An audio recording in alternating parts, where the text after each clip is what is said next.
Hello guys, मैं हूँ विभा। आज हम the man without gravity movie की एक्सप्लेनेशन देखेंगे। मूवी की शुरुआत में हम घनेरा अंधेरा देखते हैं। नतालिया नाम की औरत अपने माँ के साथ हॉस्पिटल जा रही थी। नतालिया प्रेग्नेंट थी और वह डिलीवरी के लिए हॉस्पिटल आई है। इस समय हॉस्पिटल में कोई भी डॉक्टर मौजूद नहीं है। डिलीवरी कभी भी हो सकती है। यहाँ एक नर्स होती है जो नतालिया को डिलीवरी रूम में ले जाती है। यहाँ नतालिया की डिलीवरी हो जाती है। बच्चे की डिलीवरी होने पर उस बच्चे को देखकर तीनों भी डर जाती है। ये लड़का हवा में गुब्बारे की तरह उड़ रहा था, मानो इस लड़के पर ग्रेविटी का कुछ भी असर नहीं होता है। अगर इस लड़के को ऐसे ही हवा में छोड़ दे तो वो ऐसे ही और ऊपर उड़ता जाएगा और आसमान में कहीं गायब हो जाएगा। नतालिया और उसकी माँ को यह समझ आता है कि यह बच्चा कोई साधारण बच्चा नहीं है और वह दोनों भी चुपचाप बच्चे को लेकर हॉस्पिटल से भागने की कोशिश करते हैं। यहाँ उन्हें रिसेप्शनिस्ट देख लेती है और कहती है, अभी तुम्हारा जाने का समय नहीं हुआ है। रिसेप्शनिस्ट के पास इनका एड्रेस भी नहीं होता है, लेकिन वह दोनों बच्चे को लेकर वहां से भाग जाती है। यहाँ नतालिया की माँ उसे कहती है कि यह बच्चा कोई साधारण बच्चा नहीं है, हमें इसे दुनिया से बचा के रखना होगा। उसकी माँ कहती है, अगर साइंटिस्ट को ये बच्चा मिल जाए तो वह लोग उस पर एक्सपेरिमेंट करेंगे। बच्चे के बारे में हमें बहुत सारे सवाल पूछेंगे, जैसे कि इसका पिता कौन है। इस पे नतालिया कहती है कि मुझे नहीं पता इसका पिता कौन है। इससे ये बात पता चलती है कि नतालिया का बहुत लोगों के साथ रिश्ता था। अब दोनों माँ बेटियां यह तय करती है कि वह इस बच्चे को हमेशा घर में रखेंगे। ये दोनों घर पर ही बच्चे की देखभाल करते हैं, लेकिन जब दोनों बच्चे के पास नहीं होती तब यह बच्चा ऊपर यानी सीलिंग पर पहुंच जाता था, जिसे फिर से नीचे उतारने में ऑस्कर की ग्रैंडमदर को काफी तकलीफ होती थी और सीलिंग की सतह मजबूत होने के कारण वह ऑस्कर को भी नुकसान दे सकती है। इसीलिए ये लोग सीलिंग पर बेड लगाते हैं जिससे बच्चे को कोई नुकसान ना हो। देखते ही देखते ऑस्कर बड़ा होने लगता है, लेकिन फिर भी उसे बाहर जाने की अनुमति नहीं थी। वह खिड़की से दूसरे बच्चों को स्कूल जाते हुए देखता था और उसे भी स्कूल जाने का मन होता है। ऑस्कर की दादी उससे काफी ज्यादा प्यार करती थी और उसे घर में ही पढ़ाती थी। ऑस्कर का मनोरंजन का एकमेव साधन टीवी था। वह टीवी पर सुपरमैन देखता था। ऑस्कर को लगता है कि उसके पास भी सुपरमैन जैसी पावर है जिससे वह आसमान में उड़ सकता है। ऑस्कर खिड़की में से बच्चों को बाहर घूमते फिरते देखता है और उसे लगता है कि मुझे भी बाहर जाने मिलना चाहिए। अब ऑस्कर चुपके से खिड़की में से बाहर जाने की कोशिश करता है, लेकिन उसकी माँ और ग्रैंड माँ उसे पकड़ लेती है।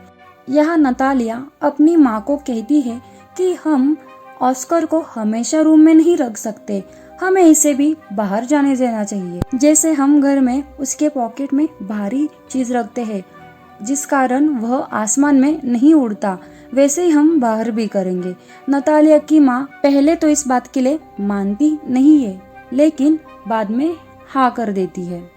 नतालिया अपने बेटे ऑस्कर को लेकर बाहर आती है। ऑस्कर अपने लाइफ में पहली बार घर से बाहर आया था और वो बहुत ही ज्यादा खुश था। नतालिया एक दुकान में जाती है और ऑस्कर बाहर इंतजार करता है। यहाँ पर ऑस्कर से एकता नाम की लड़की टकरा जाती है और उसका सामान नीचे गिर जाता है।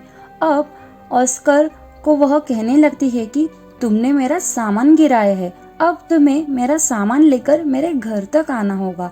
ऑस्कर की माँ नतालिया ने ऑस्कर को दुकान के बाहर इंतजार करने के लिए कहा था, इसीलिए ऑस्कर एकता के साथ आने के लिए मना करता है, पर उसके बार बार जिद करने पर ऑस्कर उसके साथ चला जाता है। ऑस्कर की हाथ में एकता ने दी हुई बॉटल्स होती है जिस कारण वह हवा में नहीं उड़ता, इसलिए ऑस्कर अपनी जेब में से वजन निकाल के फेंक देता है।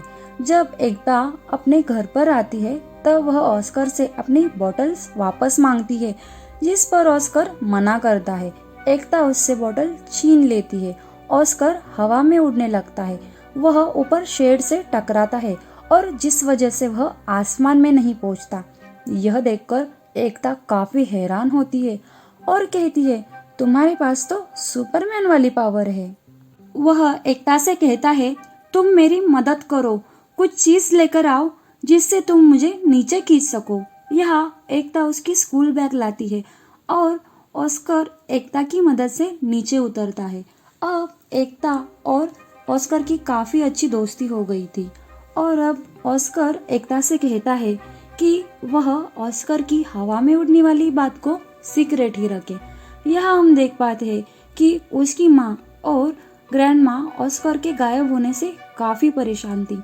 रास्ते में नतालिया ऑस्कर को दिए गए वजन भी देख लेती है, जिससे उसे यह लगता है कि ऑस्कर हवा में उड़ गया होगा। ऑस्कर उसके घर वापस आता है और उसके पास अभी भी नतालिया की बैग थी। उसकी माँ को वह कहता है कि मेरी एक लड़की से दोस्ती हुई है और यह उसी लड़की की बैग है। ऑस्कर की माँ ऑस्कर को पूछती है कि क्या तुमने उस लड़की को अपना सीक्रेट बताया है, जिस पर वह अपनी माँ से झूठ कहता है कि उसने उसे कुछ भी नहीं बताया। दूसरे दिन एकता ऑस्कर से मिलने उसके घर आती है। वो दोनों काफी खुश होते हैं, पर एक दिन ऑस्कर की माँ एकता की बातें सुन लेती है। यहाँ एकता ऑस्कर से उसकी उड़ने की पावर की बातें कर रही थी। यह सब सुनकर ऑस्कर की माँ एकता को घर से जाने के लिए बोलती है। अगले दिन जब एकता ऑस्कर से मिलने आती है, तब उसकी माँ कहती है कि ऑस्कर तो घर पर नहीं है। एकता रोज ऑस्कर से मिलने आती है, लेकिन ऑस्कर की माँ अब इन दोनों को मिलने नहीं देती। आसपास की औरतों को लगता है कि ऑस्कर की माँ और ग्रैंड माँ ऑस्कर को स्कूल नहीं भेजते और उसे बंद करके रखते हैं। उन्हें लगता है कि वह ऑस्कर का ठीक से ख्याल नहीं रख रही है, इसलिए वह पुलिस को कॉल करते हैं। अब पुलिस उनके घर आती है और ऑस्कर से पूछताछ करती है। यहाँ ऑस्कर कहता है कि उसकी माँ और ग्रैंड माँ उसका बहुत ही अच्छा ख्याल रखते हैं। पुलिस नतालिया को कहती है कि कल से तुम्हें ऑस्कर को स्कूल भेजना होगा। अब दूसरे दिन नतालिया ऑस्कर को लेके स्कूल जाती है। वहाँ वह लोग देखते हैं कि सबकी स्कूल बैग क्लासरूम के बाहर रखी थी, पर ऑस्कर अपनी बैग नहीं निकाल सकता, जिससे नतालिया समझ जाती है कि ऑस्कर बाकी बच्चों की तरह नॉर्मल लाइफ कभी भी नहीं जी सकता। नतालिया की माँ बाहर उन दोनों का वेट कर रही होती है। दोनों माँ बेटी अब यहाँ से कहीं दूर जाने का फैसला करती है और काफी दुखी होती है। वह ऑस्कर को लेकर एक बर्फीली जगह रहते हैं ताकि ऑस्कर का राज किसी को भी पता ना चले। देखते ही देखते ऑस्कर अब बड़ा होता है। ऑस्कर की ग्रैंडमा गुजर चुकी थी। अब यहाँ ऑस्कर और उसकी माँ ही रहते हैं। ऑस्कर हमेशा सुपरमैन की किताबें पढ़ता है और वह सोचता है कि अगर उसके बारे में लोगों को पता चले तो काफी अच्छा होगा। वह सुपरमैन की तरह ही फेमस हो जाएगा। जब जब वह किसी को अपना राज बताने की कोशिश करता है, उसकी माँ उसे रोकती है। इससे वह काफी नाराज रहता है। एक दिन वह उसकी माँ को बिना पता चले वहाँ से भाग जाता है। बाहर जाते समय वह एकता ने दी हुई बैग साथ में ले जाता है। यहाँ से वह एक टैलेंट शो में जाता है, जहाँ मैजिक का टैलेंट दिखाने के बहाने वह अपना राज दुनिया के सामने रखता है। यहाँ पर उसकी बातों पर कोई भी यकीन नहीं करता। वह अपनी बैग को नीचे रखता है, जिससे वह हवा में तैरने लगता है, जिससे सब लोग चौंक जाते हैं। यह शो काफी पॉपुलर हो जाता है। यह सब ऑस्कर की माँ टीवी पर देख लेती है, लेकिन अब वह भी कुछ नहीं कर सकती, क्योंकि ऑस्कर ने उसका राज अब दुनिया के सामने रख दिया था। अगली सुबह ऑस्कर से मिलने डेविड नाम का आदमी आता है। वह ऑर्गेनाइजर होता है। डेविड ऑस्कर से कहता है, हम बड़े बड़े शो कर सकते हैं और बहुत पैसा कमा सकते हैं, साथ ही साथ तुम फेमस हो जाओगे। ऑस्कर बचपन से ही सुपरमैन की तरह फेमस होना चाहता था, इसीलिए ऑस्कर उसके साथ एग्रीमेंट साइन कर देता है। वह लोग बहुत सारे शोज करते हैं और एडवर्टाइजमेंट भी, जिससे ऑस्कर काफी ज्यादा मशहूर होता है। ऑस्कर के पास पैसों की भी कमी नहीं है और उसका नाम रखा जाता है the man without gravity.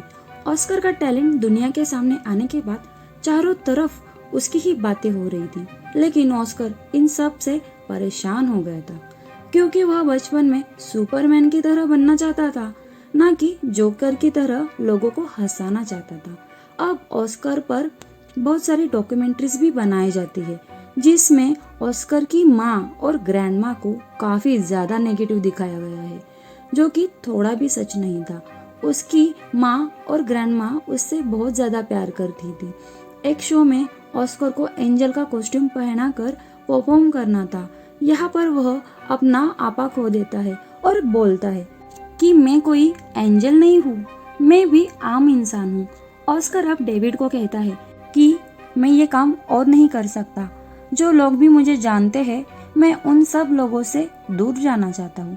David उसे काफी समझाने की कोशिश करता है और वह कहता है कि हम लोगों को क्या जवाब देंगे, उन्हें क्या बताएंगे। ऑस्कर कहता है उन्हें कहो कि ऑस्कर उड़ गया या फिर मर गया। अगले दिन ऑस्कर डेविड से और अपनी माँ से काफी दूर एक जगह पे चला जाता है और न्यूज में खबर आती है कि ऑस्कर मर गया। अब लोग पूछेंगे तो उन्हें जवाब देने के लिए डेविड ने ही यह खबर दी थी। ऑस्कर की माँ अब अकेली रह जाती है। कई सारे रिपोर्टर्स ऑस्कर की माँ से पूछताछ करने के लिए मिलने आती है, पर ऑस्कर की माँ किसी से भी नहीं मिलती। सालों बाद ऑस्कर की माँ मर जाती है, लेकिन अभी भी ऑस्कर जिंदा है। वह दुनिया से छुपे रहने के लिए अपने आप को पूरी तरह से बदल देता है और हमेशा व्हीलचेयर पर रहता है। साथ ही साथ वह अपनी दाढ़ी बढ़ाकर और कैप पहनकर रिसेप्शनिस्ट का काम करता है। लेकिन आज भी उसके पास एकता का बैग है और वह आज भी एकता को काफी याद करता है। लेकिन एक दिन ऑस्कर से मिलने एक लड़की आती है और वह ऑस्कर के पास एकता वाली बैग को देखकर हैरान होती है। दरअसल यह लड़की एकता ही थी। दरअसल एकता की जिंदगी अब काफी ज्यादा बदल चुकी थी। वह ज्यादा पैसे कमाने के लालच में गलत रास्ते में पड़ गई थी। वह ऑस्कर के होटल में अलग अलग आदमियों के साथ आती थी। एकता ऑस्कर को पहचान लेती है, लेकिन एकता ने अपने जिंदगी में काफी दुख देखे थे, इसलिए उसके दिल में अब कोई भी इमोशंस नहीं थे। लेकिन ऑस्कर एकता से अपने प्यार का इजहार करता है, लेकिन एकता को अब इन सब चीजों में इतना इंटरेस्ट नहीं था। लेकिन जैसे ही समय गुजरता है, एकता यह रियलाइज करती है कि उसके दिल में भी कहीं ना कहीं आज भी ऑस्कर के लिए प्यार है और जल्दी ही वह दोनों शादी कर लेते हैं। शादी के बाद ऑस्कर एकता को लेकर उसी घर में लेने जाता है जहाँ पर वह लोग बचपन में मिलते थे, जहाँ वह अपनी माँ और ग्रैंड माँ के साथ रहता था। अब एकता और ऑस्कर दोनों खुशी खुशी रहने लगते हैं और मूवी यहीं पर खत्म होती है। गाइस, अगर आपको मेरी मूवी एक्सप्लेनेशन अच्छी लगी है तो प्लीज चैनल को सब्सक्राइब करें और बेल आइकन दबाना ना भूलें। मिलते हैं नेक्स्ट वीडियो में, तब तक के लिए बाय।